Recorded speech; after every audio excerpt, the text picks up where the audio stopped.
అందరికీ నమస్కారం. నేను డాక్టర్ భావన, consultant rheumatologist, Medicover hospitals, sangeet, సికింద్రాబాద్లో. ఇవాళ ఆర్థరైటిస్ గురించి కొంచెం తెలుసుకుందాం. ప్రతి సంవత్సరం అక్టోబర్ 12న ప్రపంచ ఆర్థరైటిస్ దినోత్సవంగా జరుపుకుంటారు. అయితే ఇది ఒక వేడుక కాదు. ఆర్థరైటిక్ వ్యాధుల గురించి అవగాహన పెంచుకునేందుకు జరుపుకునే ఒక రోజు. వాటి ప్రాముఖ్యత ఏంటి, ఎవరికి వస్తుంది, ఎలా వస్తుంది, వచ్చిన తర్వాత ఏం చేయాలి అనేది ఇప్పుడు చూద్దాం. ఈ సంవత్సరం world arthritis day theme achieve your dreams, అంటే మీ కలలను సాధించండి. అంటే ఆర్థరైటిస్ ఉన్నంత మాత్రాన జీవితం ఆగిపోదు. దాన్ని ఎలా ఎదుర్కొనాలి అనేది చూద్దాం. అయితే ఈ ఆర్థరైటిస్ సమస్యలు ఎవరిలో వస్తాయి అంటే ఇది జన్యుపరంగా కొన్ని జన్యువుల లోపాలు, రోగనిరోధక వ్యవస్థ లోపాలు, అలాగే పరస్పర ఎన్వైరన్మెంటల్ ట్రిగ్గర్స్ అంటే పర్యావరణ కారకాల వల్ల, వీటన్నిటి వల్ల కూడా కొందరిలో రావచ్చు. ఏ వయసు వాళ్ళలో వస్తుంది అంటే చిన్నపిల్లల నుంచి వృద్ధుల వరకు ఏ వయసు వాళ్ళకైనా రావచ్చు. చిన్నపిల్లల్లో దీన్ని సాధారణంగా జువెనైల్ ఆర్థరైటిస్ అని చూస్తాము. అలాగే జువెనైల్ లూపస్ అని, జువెనైల్ వాస్కులైటిస్ వ్యాధులు కూడా రావచ్చు. పెద్దలలో రుమటాయిడ్ ఆర్థరైటిస్ అని, సోరియాటిక్ ఆర్థరైటిస్ అని, స్పాండైలో ఆర్థరైటిస్ అని, అలాగే సిస్టమిక్ లూపస్ ఎరిథమెటోసిస్ అంటే లూపస్ సమస్య, లేదా జోగ్రెన్స్ వ్యాధి, సిస్టమిక్ స్క్లీరోసిస్, ఇలాంటి రకరకాల రుమాటిక్ వ్యాధులు కనిపిస్తుంటాయి. వీటన్నిటిలోనూ కూడా ఆర్థరైటిస్ వచ్చే ఛాన్స్ ఉంటుంది. అయితే వృద్ధులలో క్షీణిత వ్యాధులు అంటే డీజెనరేటివ్ ఆర్థరైటిస్ అంటాం. సాధారణంగా చూసేది ఆస్టియో ఆర్థరైటిస్. ఇది రుమాటిక్ వ్యాధి కాదు. ఇది వయసుతో పాటు క్షీణించే కీళ్ళల్లో కార్టిలేజ్ వల్ల వచ్చే ఆర్థరైటిస్. దీన్ని ఆస్టియో ఆర్థరైటిస్ అంటాం అనమాట. అయితే ఇలా ఈ వ్యాధి వచ్చిన వాళ్ళు సహజంగా ముఖ్యంగా ఆడవాళ్ళలో ఎక్కువగా వస్తుంటుంది. ముఖ్యంగా వచ్చే రుమాటిక్ వ్యాధి రుమటాయిడ్ ఆర్థరైటిస్ అని. ఈ రుమటాయిడ్ ఆర్థరైటిస్ ఆడవాళ్ళల్లో 2-3 గుణాలు ఎక్కువగా ఉంటుంది మగవారి కన్నా. అలాగే సిస్టమిక్ స్క్లీరోసిస్ కూడా 3 వంతులు ఎక్కువగా వస్తుంది. కొన్ని ఎస్ఎల్ఈ లూపస్ అనే సమస్యలు 7-8 వంతులు ఎక్కువగా వస్తుంటాయి. అయితే మగవారిలో psoriatic arthritis, ankylosing spondylitis, gouty arthritis, ఈ రకమైన వ్యాధులు ఎక్కువగా చూస్తుంటాం. ఇప్పుడు ఇవి ఏ ఆర్థరైటిస్ అయినా కీళ్ళ నొప్పులతోనే వస్తుందా? సో ఏ రకమైన కీళ్ళ నొప్పులు వచ్చినా ఆర్థరైటిస్ అయినా అంటే కాదు. సాధారణంగా ఏదన్నా జ్వరంతో పాటు వచ్చిన కీళ్ళ నొప్పులు నెల లేదా మహా అంటే 6 వారాల లోపు సద్దుమణిగిపోతుంటాయి. 6 వారాలకు మించి ప్రొలాంగ్డ్గా ఉంటున్న ఈ కీళ్ళ నొప్పులు, అలాగే నొప్పులతో పాటు కీళ్ళల్లో వాపు కానీ, దృఢత్వం కానీ, అంటే పొద్దున లేవగానే కీళ్ళల్లో బిగుస్తనంలాగా గమనించడం కానీ జరిగితే ఇవన్నీ ఆర్థరైటిస్ అయి ఉండొచ్చు అని చెప్పడానికి కారకాలు, లక్షణాలు.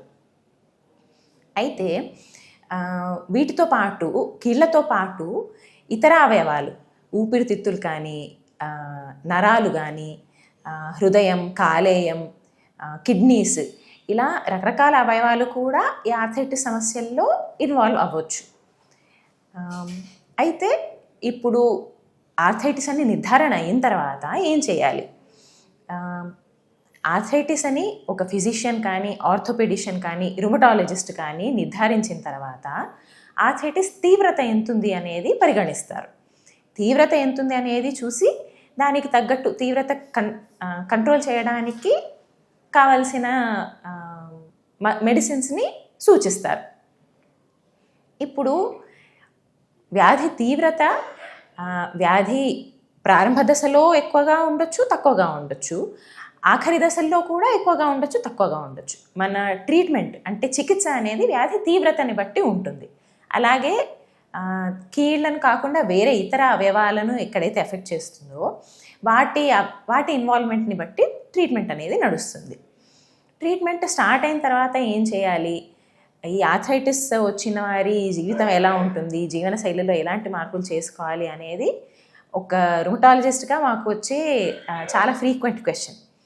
అయితే ఆర్థరైటిస్ అనేది నిర్ధారణ అయిన తర్వాత ప్రారంభ దశలో లేదా ఎర్లీ స్టేజ్లో ఇది నిర్ధారించబడింది, కాంప్లికేషన్స్ లేవు లేదా కీళ్ళల్లో డ్యామేజ్ లేదు, ఈ లోపే కరెక్ట్గా ట్రీట్మెంట్ స్టార్ట్ అయింది అంటే వాళ్ళ జీవితం నార్మల్గా ఉంటుంది, నార్మల్ లైఫ్ స్టైల్ పాటించవచ్చు, నార్మల్ లైఫ్ స్పాన్ ఉంటుంది, వేరే కాంప్లికేషన్స్ రావు కరెక్ట్గా ట్రీట్మెంట్ వాడితే.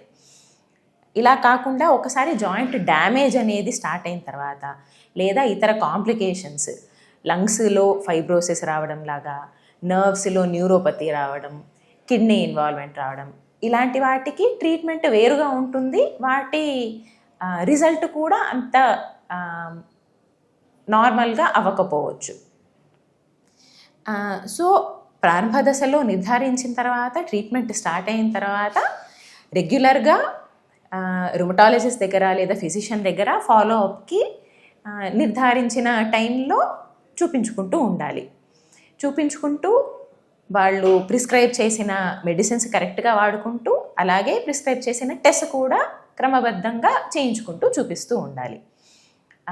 వేరే ఆహార శైలిలో లేదా వ్యాయామ శైలిలో ఏమైనా మార్పులు చేసుకోవాలా అంటే ఆహారం బ్యాలెన్స్డ్ హెల్దీ డైట్ అనేది ఫాలో అవ్వాలి.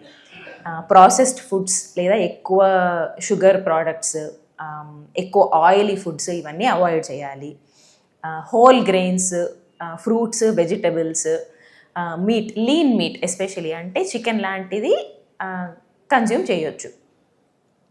ఎక్సర్సైజ్, వ్యాయామ శైలిలో ఏమన్నా మార్పులు చేయాలా, ఆర్థరైటిస్ వస్తే వ్యాయామం మానేసేయాలా అంటే కాదు. ఆర్థరైటిస్ ఉన్నవాళ్ళు కూడా మైల్డ్ ఎక్సర్సైజెస్, ఏరోబిక్ ఎక్సర్సైజ్ అవ్వచ్చు, రెసిస్టెన్స్ ఎక్సర్సైజెస్ అవ్వచ్చు, బ్యాలెన్స్ ఎక్సర్సైజెస్ అవ్వచ్చు, ఫ్లెక్సిబిలిటీ అవ్వచ్చు. ఎవరి వయసుకు తగ్గట్టు, ఎవరి ఎక్సర్సైజ్ కెపాసిటీకి తగ్గట్టు వాళ్ళు ఎక్సర్సైజ్ డైలీ చేసుకోవాలి క్రమం తప్పకుండా. వేరే జీవన శైలిలో చేయాల్సిన మార్పులైతే హెల్దీ వెయిట్ అనేది మెయింటైన్ చేసుకోవడం, స్థూలకాయం లేదా ఒబిసిటీ ఉన్నవాళ్ళు వెయిట్ తగ్గించుకోవడం, రక్తపోటు ఉన్నవాళ్ళు రక్తపోటు కంట్రోల్ తెచ్చుకోవడము, డయాబెటీస్ అంటే మధుమేహం ఉన్నవాళ్ళు షుగర్ని కంట్రోల్లో పెట్టుకోవడము, స్మోకింగ్, ఆల్కహాల్ అలవాటు ఉన్నవాళ్ళు ఈ అలవాట్లు మానేసేయడం, ఇలాంటివన్నీ కూడా పాటిస్తే వాళ్ళ జీవితం నార్మల్గా ఏ వ్యాధి లేని వాళ్ళలాగా నార్మల్ లైఫ్ స్టైల్ గడపచ్చు. Thank you.